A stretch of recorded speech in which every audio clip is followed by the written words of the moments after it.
चलो मेरे प्यारे बच्चों नमस्कार, कैसे हो आप सब? बिल्कुल मस्त स्वच्छ खास होंगे। मेरे प्यारे बच्चों मैं बता दूं, जो भी कंपार्टमेंटल बिहार बोर्ड के अंतर्गत जो कंपार्टमेंटल पास किए हैं उनका एडमिशन कब होगा। दिक्कत ये है कि भाई कंपार्टमेंटल जब तक का रिजल्ट आया 31 मई को रिजल्ट आया था, उसके बाद एडमिशन होने के लिए कोई अप्लाई करने का डेट नहीं आया, बच्चे लोग अप्लाई नहीं कर पाए। तो जो बच्चे अप्लाई नहीं कर पाए उनका एडमिशन कब होगा, टेंशन नहीं है भाई, एडमिशन होगा कब, चाहे वो 10th का हो चाहे 12th का हो, सभी के एडमिशन अभी बाकी हैं, लेकिन एडमिशन होगा कब इसके बारे में जानकारी देने वाले हैं।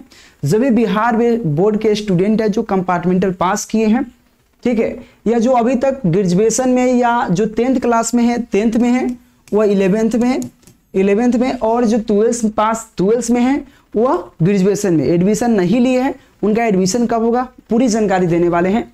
उससे पहले मैं बता दूं आपको, सबसे पहले हर एक अपडेट आपको केकेजी इन्फॉर्मेशन पर मिलेगा। कहां पे मिलेगा बुआ? अब याद रहे केकेजी इन्फॉर्मेशन, ये मेरा एक चैनल है केकेजी इन्फॉर्मेशन, ठीक है ना, जहां पे आपको हर एक अपडेट मिलेगा, हर एक अपडेट आपको यहीं पे मिलेगा।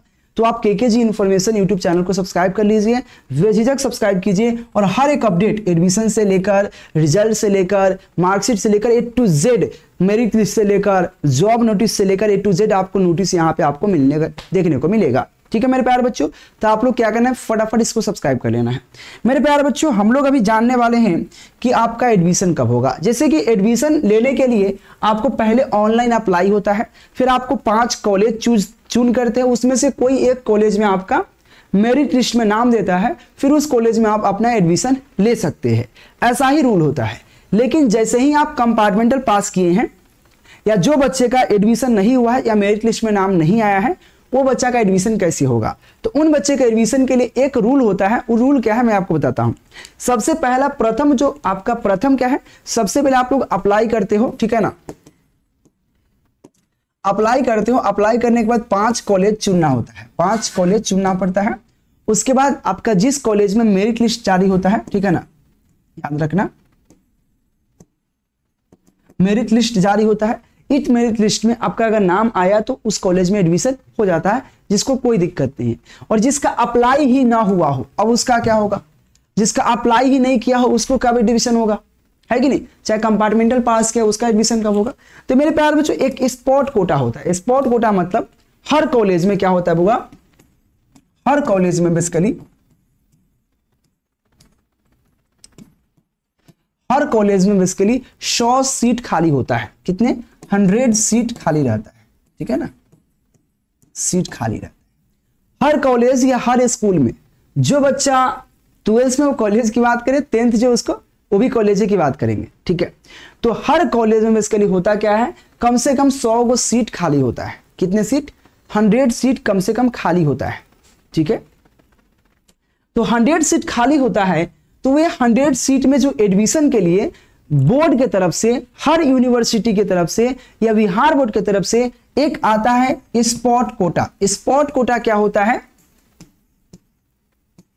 स्पॉट कोटा जो होता है डायरेक्ट एडमिशन ली जाती है। डायरेक्ट एडमिशन मतलब होता है कि ना तो अप्लाई करना होता है ना कुछ भी, जितना डॉक्यूमेंट आपको एडमिशन में लगता है वो पूरा डॉक्यूमेंट, जितना पैसा लगेगा 3500-3600 रुपया लगता है कम से कम, लगभग बता रहे हैं हम, उतना पता भी सबका अलग अलग होता है, कॉलेज स्कूल का अपना अपना होता है, 10th 12th दोनों की बात कर रहे हैं, याद रखना। तो स्पॉट कोटा से आप लोग एडमिशन ले सकते हैं। क्या ले सकते हैं? वो एडमिशन ले सकते हैं। स्पॉट कोटा से एडमिशन कैसे ले सकते हो, तो इसके लिए एक डेट जारी की जाती है कि इतने तारीख से इतने तारीख जो बच्चा का एडमिशन छूट गया है तो वो डायरेक्ट स्पॉट कोटा के जरिए एडमिशन ले सकता है। मतलब आप डायरेक्ट जिस कॉलेज में चाहिएगा उस कॉलेज में एक लिस्ट जारी होता है, एक PDF लिस्ट जारी होगा, जो हम आपको केकेजी इन्फॉर्मेशन पे बताएंगे। लिस्ट में क्या रहता है, हर अपना डिस्ट्रिक्ट का अलग अलग जिले का लिस्ट जारी होता है। उस लिस्ट में पूरे जितने कॉलेज होते हैं जिला के अंतर्गत, उस हर कॉलेज में कितने सीट खाली है। 10th 12th वाला 11th में जिसको एडमिशन लेना उसको तो कोई दिक्कत नहीं है, उसको सीट बहुत सारा मिल जाता है, ठीक है। जो ग्रेजुएशन में एडमिशन ले रहे हैं तो उसमें सब्जेक्ट वाइज सीट खाली होता है। जैसे कि एक कॉलेज में जो बच्चा BA में एडमिशन ले रहा है, तो BA में एडमिशन ले रहा है तो किस सब्जेक्ट से ले रहा है, कितने कौन से ऑनर्स से ले रहा है, तो ऑनर्स बाय भी पता चलता है कि इस कॉलेज में मैथ के लिए सीट इतना खाली, हिस्ट्री के लिए इतना सीट खाली है, सब पूरे टू जेड उसमें बताया रहता है। तो आप अपने अनुसार से जिस कॉलेज में आपको दिल करे उस कॉलेज में आप जाइएगा, एडमिशन कर ले। लेकिन एक बात ध्यान रखना, अगर जैसे मुजफ्फरपुर का सबसे नामी कॉलेज है एलएस कॉलेज, उसी तरह से हर जगह का एलएस कॉलेज, ठीक है ना, एलएस कॉलेज। अगर इसमें बेसिकली अगर 50 सीट खाली होगा, 100 लगता रहता है 50 सीट, तो वो 50 सीट खाली होगा और मुजफ्फरपुर में लगभग 200-300 बच्चा होगा अभी एडमिशन कराने वाला, और 100 बच्चा चल गया एडमिशन कराने, तो भाई 100 का थोड़ी एडमिशन हो जाएगा, केवल 50 का ना होगा। तो 50 का कहाँ होगा, 50 दूसरे कॉलेज में है भाई, जाओ आप, तो जो पहले जाएगा उसका एडमिशन पहले होगा, ठीक है, याद रखना। तो यह होता है स्पॉट कोटा कि डायरेक्ट आप बिना अप्लाई किए हुए, बिना डायरेक्ट आप अप्लाई कर सकते हैं। डायरेक्ट आप कॉलेज में जाकर जिस कॉलेज में मन करे उस कॉलेज में, जो फॉर्म भरने में जितना आपको चार्ज लगेगा वो पैसा कटवा करके, मार्कशीट सबका लगा करके, एडमिट कार्ड लगा करके, जो भी उसमें फॉर्म भरने का एक फॉर्म दिया जाता है, फॉर्म भर करके पूरा आपको साइन इन करवा करके आपको जाकर जमा करना होता है।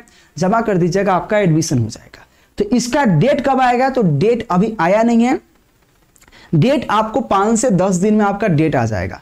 5 से 10 दिन में हर यूनिवर्सिटी के लिए आएगा डेट, पूरे बिहार की बात कर रहा हूं, हर के लिए डेट आएगा। तो आपको निश्चिंत रहना, जैसे ही डेट आता है मैं आपको इन्फॉर्म कर दूंगा, ठीक है, इन्फॉर्म कर दूंगा। या आप अपने अपने कॉलेज में जाकर आप चाहे किसी से जानकारी अगर पूछना पूछ सकते हैं, लेकिन मैं आपको बता दूंगा स्पॉट कोटा के जैसे एडमिशन आएगा तो मैं आपको बताऊंगा डायरेक्ट एडमिशन होता है। या अगर बोर्ड चाहे तो फिर से आप लोग के लिए इसका फिर से एक बार अप्लाई करने का, लेकिन हमको नहीं लगता कि अप्लाई करने के लिए फिर से अपडेट देगा, अप्लाई नहीं करवाएगा, डायरेक्ट एडमिशन लेगा आप, जिसको हम स्पॉट कोटा कहते हैं, मतलब डायरेक्ट एडमिशन।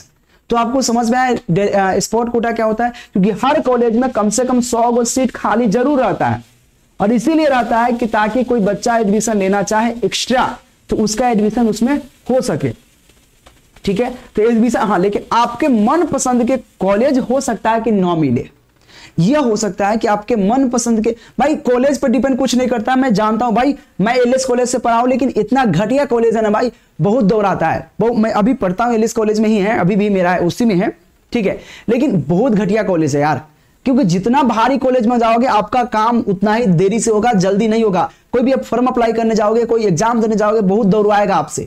इसलिए आप छोटे कॉलेज में जाइए, आपको टेंशन नहीं रहता है कुछ करने के लिए। आपको लगता है कि भाई, और खासकर ग्रेजुएशन वाला के लिए उसको तो और दौड़ाता है सेमेस्टर वाइज एग्जाम लेने के लिए। तो आपको इन्फॉर्मेशन कैसे प्राप्त होगा, तो केकेजी इन्फॉर्मेशन पे आपको प्राप्त होगा। टोटल ए टू जेड जानकारी आपको हम देंगे, बस आपको मेरे चैनल को सब्सक्राइब करके रखना है। पूरी जानकारी हम यहाँ से प्रोवाइड आपको करते रहेंगे, ठीक है। ध्यान दीजिएगा कि आपको जल्दी से जल्दी एडमिशन लेना है। जैसे ही डेट आएगा आपको मैं बता दूंगा, वहां से आप एडमिशन डायरेक्ट आप जिस कॉलेज में मन करे उस कॉलेज में चल जाइएगा और अपना एडमिशन करवा लीजिएगा। वहां बात कर लीजिएगा, वहां पे पूरा सटा हुआ होगा, पूरा मेंशन किया हुआ होगा क्या क्या जरूरत होता है फॉर्म भरने में, सब कुछ बता देंगे, ठीक है। तो स्पॉट कोटा समझ गए। तो एडमिशन कब होगा, तो उसके लिए थोड़ा इंतजार करना होगा। हर बारी नहीं होगा, हर बार आइएगा एडमिशन नहीं होगा। एडमिशन ऐसे कहने से कुछ नहीं होता है, ठीक है। एक डेट आता है, डेट मैं आपको बताऊंगा, ठीक है मेरे प्यारे बच्चों। तो आपको समझ में आओगा, तो take care, thank you, bye bye.